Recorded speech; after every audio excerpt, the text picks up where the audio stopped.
Hoy te hablaré de la lanza del destino y otras reliquias sagradas. La historia de Europa está plagada de milagros, misterios y mitos en torno de amplia gama de reliquias sagradas. La siguiente es simplemente una breve selección. Se dice que la lanza sagrada, también conocida como la lanza de Longino y la lanza del destino, perteneció a un centurión romano llamado Longino, que se la clavó en las costillas de Jesús cuando estaba en la cruz y le provocó una herida sangrante.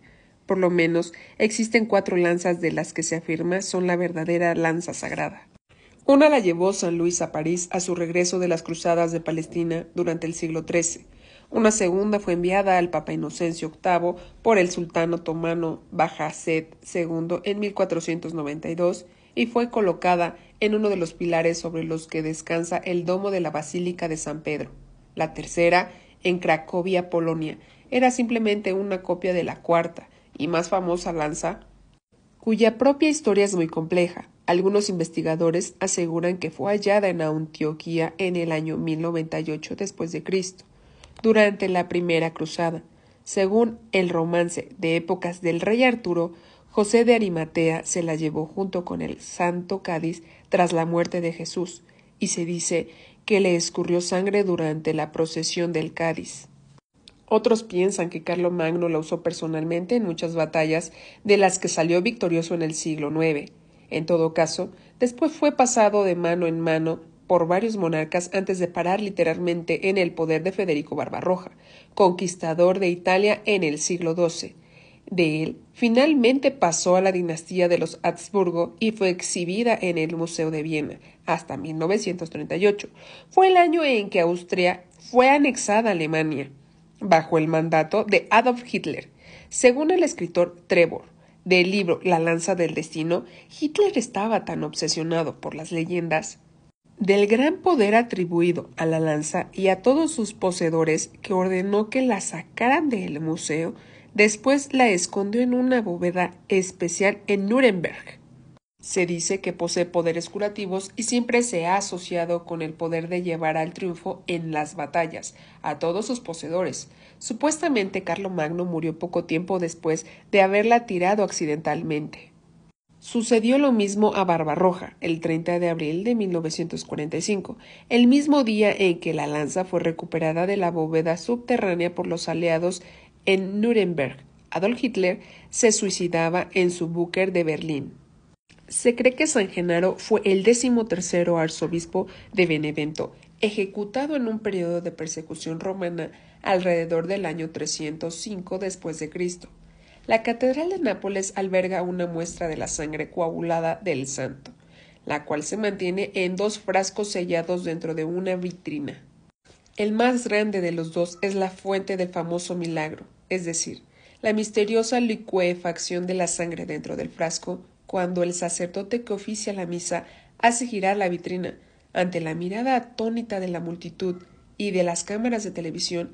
Este fenómeno ocurre varias veces al año y ha sido presenciado por millones de personas desde el año 1389. Según la versión de un testigo, el físico Giorgio Giorgi, quien presenció la transformación en 1970, acaso a 1 metro de distancia, sucedió de manera súbita e inesperada. El líquido se hizo mucho más claro y brillante.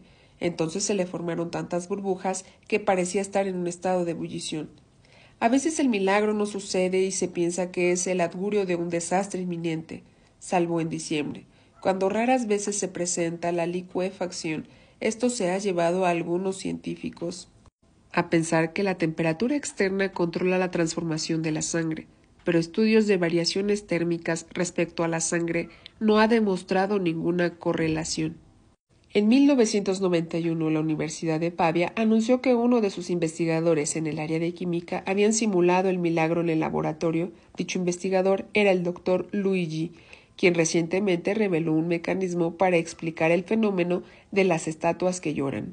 Su sangre artificial es una sustancia pegajosa color café, como gelatina, hecha con greda y cloruro de hierro hidratado, bañado con agua salada. Cuando se agita lentamente, pronto comenzará a licuarse, pero se solidifica una vez que se deja de mover.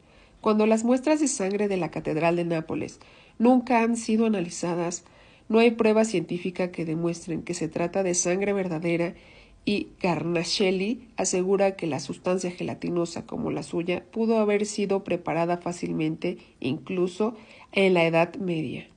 Además, en 1921, el doctor Frederick afirmó haber visto a un químico en el dispensario del hospital en Nápoles preparar una muestra de esta sangre específicamente para la catedral. Contenía bilis de res y sulfato de sodio. Otro de los milagros medievales hace poco investigado por la ciencia es el pan sangrante de Boslena.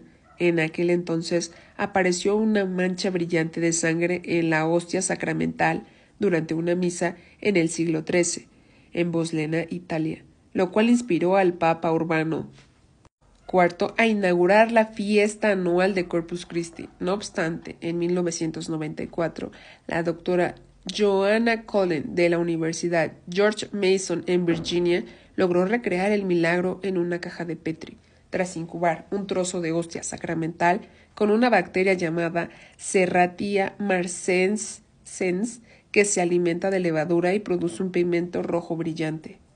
En 3 días se formaron varias manchas rojas en la hostia, las cuales correspondían bien a las del pan de Bolsena. Por lo tanto, parece probable que este último haya estado contaminado con dicha bacteria. El 15 de julio de 1995, el padre Christopher, un sacerdote de la iglesia de San Francisco Javier, súbitamente sufrió un ataque de apoplejía y cayó en un profundo estado de coma. Los médicos estaban convencidos de que estaba al borde de la tumba. Sin embargo, en un cofrecito de roble en el altar había una reliquia sagrada. En el parecer poseía grandes poderes curativos. La mano cercenada de San Juan, un sacerdote que fue ejecutado en 1679 y canonizado en 1970. Sin perder el tiempo, el padre Anthony, quien era asistente del padre, colocó aquella mano al frente del enfermo. Al poco rato, el padre volvió en sí y más adelante pudo probar bocado, hablar y volver a caminar. No todos los milagros sucedieron en la Edad Media, y para el de la mano de San Juan no hay una explicación científica más que el poder de la fe.